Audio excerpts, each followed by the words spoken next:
اهلا، مرحبا بكم في قناة من القلب. جيتكم اليوم بواحد الحلقة جديدة، ولكن هاد المرة مختلفة شوية.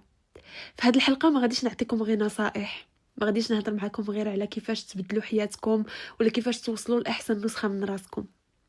اليوم بغيت نهضر معكم شوية على هاد القناة، وبالضبط عليا انا. حسيت بلي عمرني درت لكم شي فيديو تعريفي، عمرني قربتكم مني باش تعرفوا شكون هي هاد البنت اللي ديما كتهضر معكم وكتعطيكم النصائح. سميتي بثينة. من نهار حليت هاد القناة الهدف ديالي ما كانش غير انني نعطي للناس واحد الدفعه باش يلقاو النسخه الاحسن من راسهم. حتى انا كنت محتاجه لهاد الدفعه، كنت باغا نلقى النسخه ديالي الحقيقيه، النسخه اللي انا باغا نوصل ليها في حياتي. نبغي نولي بثينه اللي كدير سبور، اللي كتهلا في الصحه ديالها، اللي كتهلا في نفسيتها، اللي كدير خطوات حقيقيه باش توصل للمستقبل اللي هي باغاه، الحياه اللي هي باغيه تعيشها. وقلت علاش غادي ناخذ هذه الرحله هذه بوحدي، علاش ما ناخذهاش مع ناس اخرين عندهم حتى هما نفس الرغبه في التغيير. هاد الناس هما نتوما، الناس اللي كيتابعوني دابا والناس اللي غادي يجيو من بعد. ما بغيتش رحله التغيير ديالي تبقى غير بيني وما بين راسي. قلت الا قدرت نمد يدي ونعاون حتى شي وحده اخرى باش تزيد لقدام، راه هذه بوحدها حاجه كبيره بالنسبه ليا، وهذا هو السبب الكبير اللي خلاني نحل هاد القناه. خاصكم تعرفوا واحد الحاجه، ماشي غير نتوما اللي كتعلموا من هاد القناه، انا براسي كنتعلم منها بزاف.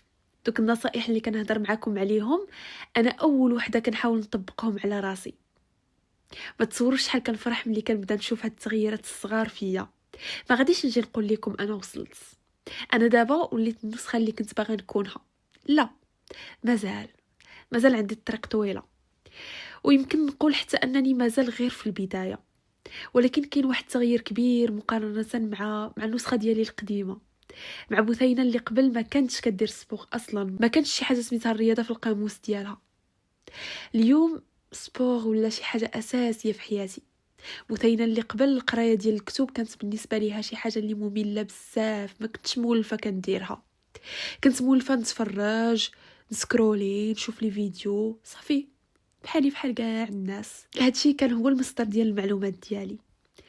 اليوم القرايه ولات واحد الحاجه من الروتين ديالي، ولات عاده من العادات اللي كنحاول نحافظ عليها كل نهار. طبعا هاد الشيء ما جاش في نهار وليله، حيت الدماغ ديالنا كيبغي الحاجه اللي هو مولف كيديرها كل نهار، وما كيبغيش التغيير بسهوله، ما غاديش يتقبل انك تبدلي بسهوله. ولكن مع الوقت ومع التكرار كتقدري فعلا تبدلي بزاف ديال الحوايج فيك. حتى بثينه اللي كانت كتاجل بزاف ديال الحوايج، اليوم وليت كنحاول ما نبقاش غير كنفكر في هادشي اللي خاصني ندير ونأجلو. لا، الا كانت عندي شي حاجه خاصني نديرها فكدار ديك الساعه، كنفضل نديرها ونرتاح من بعد، حيت التسويف راه كيعيينا جسديا ونفسيا. كتبقى الحاجه كدور في بالك وكتحس براسك هز شي حاجه وشي حمل ثقيل النهار كله.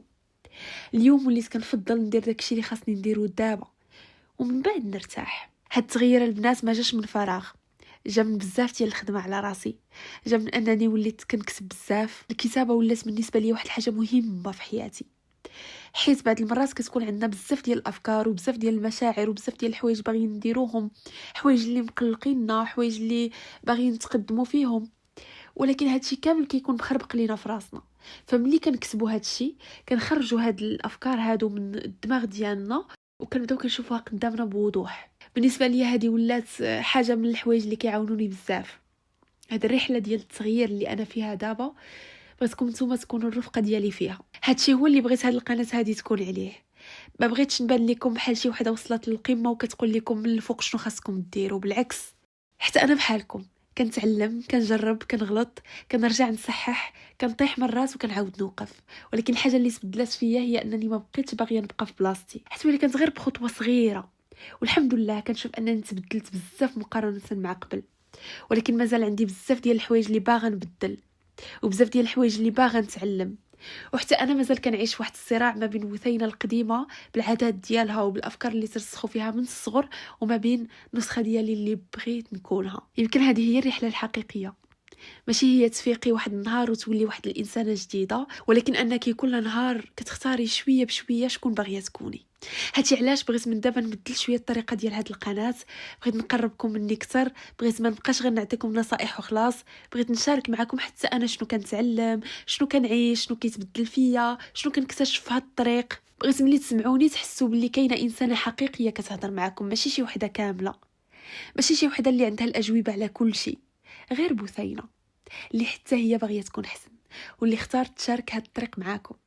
كنتمنى من قلبي ان هاد الحلقه تكون خفيفه على قلوبكم وتكون قرباتكم مني شويه اكثر. كنتمنى اكثر ان هاد القناه تولي واحد البلاصه اللي كل وحده فينا تقدر تجي ليها وتحس باللي ماشي بوحديتها اللي في هاد الطريق. عندي بزاف ديال الحوايج اللي باغا نهضر فيهم معاكم، عندي بزاف ديال الحوايج اللي باغا نشاركهم معاكم، وعندي احساس باللي هذه غير البدايه.